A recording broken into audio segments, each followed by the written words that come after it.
Hi everyone, this is Harini. Welcome to my YouTube channel Harini's world. ఈరోజు వీడియోలో నేను చూపించబోయే రెసిపీ బోటి కూర. అందరికీ ఇష్టం కదా. కావలసిన పదార్థాలు ఏంటి, చేసే విధానం ఏంటి చూసేద్దాం.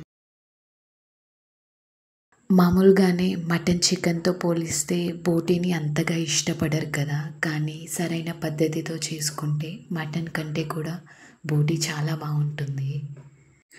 అన్నం చపాతీలోకి బోటీ ఎక్కువగా తింటారు. తెలంగాణలో అయితే జొన్న రొట్టెతో ఎక్కువగా తింటూ ఉంటారు. చాలా టేస్టీగా అండ్ చాలా సింపుల్గా బోటీ ఎలా చేసుకోవాలో నేను చూపిస్తాను. ఇంకా లేట్ చేయకుండా బోటీకి కావలసిన పదార్థాలు ఏంటి, వండుకునే విధానం ఏంటో చూసేద్దాం. ముందుగా పొయ్యి మీద ప్యాన్ పెట్టుకొని ప్యాన్ వేడయ్యాక ఓల్ మసాలా వేసుకుందాం. ఇందులో 4 లవంగాలు, 3 ఇలాచీలు, 1/2 ఇంచ్ చెక్క, సాజీర వేసుకున్నా. అలానే 1 టీ స్పూన్ ధనియాలు తీసుకుందాం. ధనియాలు 1 టేబుల్ స్పూన్ అయినా కానీ టేస్ట్ చాలా బాగుంటుంది. నేనైతే 1 టీ స్పూన్ మాత్రమే తీసుకుంటున్నా. అలానే 1/2 టీ స్పూన్ జీలకర్ర తీసుకొని మొత్తం కూడా మంచిగా ఫ్రై చేసుకోవాలి. ఇందులో కొబ్బరి వేసుకుంటే కూడా బాగుంటుంది, కానీ కూర తొందరగా పాడవుతుంది, అందుకే నేను స్కిప్ చేశాను. ఇప్పుడు ఇదంతా కూడా పొడి చేసుకుందాం. నా దగ్గర అయితే ఈ చిన్న రోల్ ఉంది, నేను దీంట్లోనే పొడి చేసుకుంటున్నా. ఇప్పుడు మరో గిన్నె తీసుకొని గిన్నె వేడయ్యాక ఒక 4 టేబుల్ స్పూన్ల నూనె వేసుకుందాం. నాన్ వెజ్ కదా, నూనె కొంచెం ఎక్కువ ఉంటేనే బాగుంటుంది టేస్ట్. ఇప్పుడు ఉల్లిగడ్డ చిన్న ముక్కలుగా కట్ చేసుకొని వేసుకుందాం.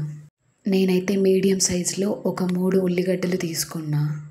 అలానే ఒక 6-7 పచ్చిమిరపకాయలు వేసుకొని ఉల్లిగడ్డ పచ్చి వాసన పోయే వరకు ఫ్రై చేసుకుందాం. అలానే 1 టీ స్పూన్ అల్లం ఎల్లిగడ్డ వేసుకుందాం. అల్లం ఎల్లిగడ్డ వేసుకున్నాక ఎక్కువసేపు ఫ్రై చేయొద్దు, దానికి ఉన్న ఫ్లేవర్ పోతుంది. ఇక్కడ నేను 2 స్పూన్ల కారం వేసుకుంటున్నా. కారం అయితే నాన్ వెజ్లో ఎక్కువే పడుతుంది, కానీ నేను తీసుకున్న కారం మాత్రం చాలా కారంగా ఉంది, అందుకే తక్కువ తీసుకుంటున్నా. మీ రుచికి సరిపడా మీరైతే తీసుకోండి. అలానే రుచికి తగ్గట్టుగా ఉప్పు తీసుకోండి. నేనైతే 2 స్పూన్లు తీసుకుంటున్నా. ఇప్పుడు బోటీ తీసుకుందాం. నేనైతే దగ్గర 1 కేజీ వరకు బోటీ తీసుకుంటున్నా. నేనైతే ఇక్కడ బోటీ ఉడకబెట్టింది చూపించలేదు. ఎలా ఉడకబెట్టుకోవాలి నేనైతే చెప్తాను. ఒక గిన్నెలో బోటీ తీసుకొని మొత్తం కూడా వాష్ చేసుకోవాలి. అందులో 3 నుండి 4 గ్లాసుల నీళ్లు తీసుకోండి. అందులో 1/2 టీ స్పూన్ పసుపు, 1 టీ స్పూన్ ఉప్పు వేసి మొత్తం కూడా ఉడికించండి. నాకైతే బోటీ ఉడకడానికి ఒక 6 విజిల్స్ వరకు పట్టింది కుక్కర్లో. కూర లేతగా ఉంటే తొందరగానే ఉడికిపోతుంది. అలానే ఒక 1/2 టీ స్పూన్ పసుపు తీసుకున్నా. ఇప్పుడు నీళ్లు వేసుకుందాం. నేను ఆల్రెడీ బోటీ ఉడకబెట్టుకున్నా కాబట్టి ఒక 2 గ్లాసుల నీళ్లు వేసుకుంటున్నా. మరి నీళ్లు ఎక్కువ తీసుకున్నా టేస్ట్ తగ్గిపోతుంది. ఇప్పుడు మూత పెట్టుకొని ఒక 10 నిమిషాల వరకు మరగనివ్వండి. ఇప్పుడు మూత తీసైతే చూద్దాం. బోటీ ఉడకడానికి మామూలుగానే చాలా టైం పడుతుంది. ఒక 8 నుండి 9 వరకు కూడా విజిల్స్ పడతాయి. కూర ముదిరిందా లేతగా ఉందా అన్నదాన్ని బట్టి. ఇప్పుడు టమాటోలు వేసుకుందాం. నేను మీడియం సైజులో 2 టమాటోలు అయితే తీసుకున్నాను. కొంతమంది అయితే బోటీ తినడానికి అస్సలు ఇష్టపడరు, దానికి రీజన్ ఉడకబెడుతున్నప్పుడు వచ్చే స్మెల్. ఇప్పుడు మూత పెట్టుకొని మంట మీడియం ఫ్లేమ్లో పెట్టుకుందాం. నేను ఒక 6-7 నిమిషాల తర్వాత మూత తీసి చూశాను. బోటీ అయితే చక్కగా ఉడికింది. బోటీ ఉడకబెడుతున్నప్పుడు మాత్రమే స్మెల్ వస్తుంది, వండుకున్నాక ఏం రాదు.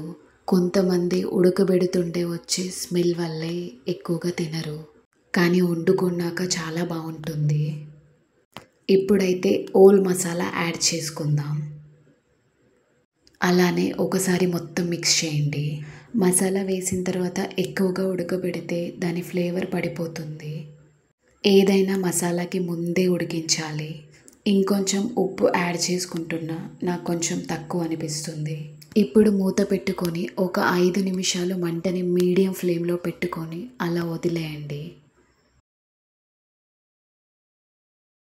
ఒక 5 నిమిషాల తర్వాత మూత తీసి చూద్దాం. చూసారు కదా, బోటీ అయితే మొత్తం కూడా చక్కగా ఉడికిపోయింది. ఇప్పుడు స్టవ్ ఆఫ్ చేసి కొత్తిమీర కూడా యాడ్ చేసుకొని తినేయడమే ఇంకా. ఇప్పుడు టైం ఆఫ్టర్నూన్ 2:30 అవుతుంది. చాలా ఆకలి అవుతుంది. నాకు కూడా బోటీ స్టార్టింగ్లో నచ్చేది కాదు, బట్ చూస్తున్నారు కదా, ఇది బోటీలో ఉంటుంది కొవ్వు, చాలా బాగుంటుంది. మంచిగా చేసుకుంటే మటన్ కంటే కూడా టేస్టీగా ఉంటుంది బోటీ. నేనైతే వీడియోలో పడి మార్నింగ్ టిఫిన్ కూడా తినలేదు. డైరెక్ట్‌గా లంచ్ తింటున్నా. మొత్తానికి కష్టానికి ఫలితం అయితే వచ్చింది. కూర మాత్రం చాలా చాలా టేస్టీగా వచ్చింది. చాలా రోజులవుతుంది నాన్ వెజ్ తిన్నాను కదా! నాకైతే థమ్స్ అప్ తాగాలనిపిస్తుంది. దాని గురించే డిస్కషన్ జరుగుతుంది. మొత్తానికి మా ఆయనైతే థమ్స్ అప్ తీసుకొచ్చాడు. నేను మాక్సిమం హెల్తీగానే తింటా. కానీ అప్పుడప్పుడు ఇలా అంతే. ఈరోజైతే థమ్స్ అప్ తాగాలనిపించింది. Finally please subscribe to my channel.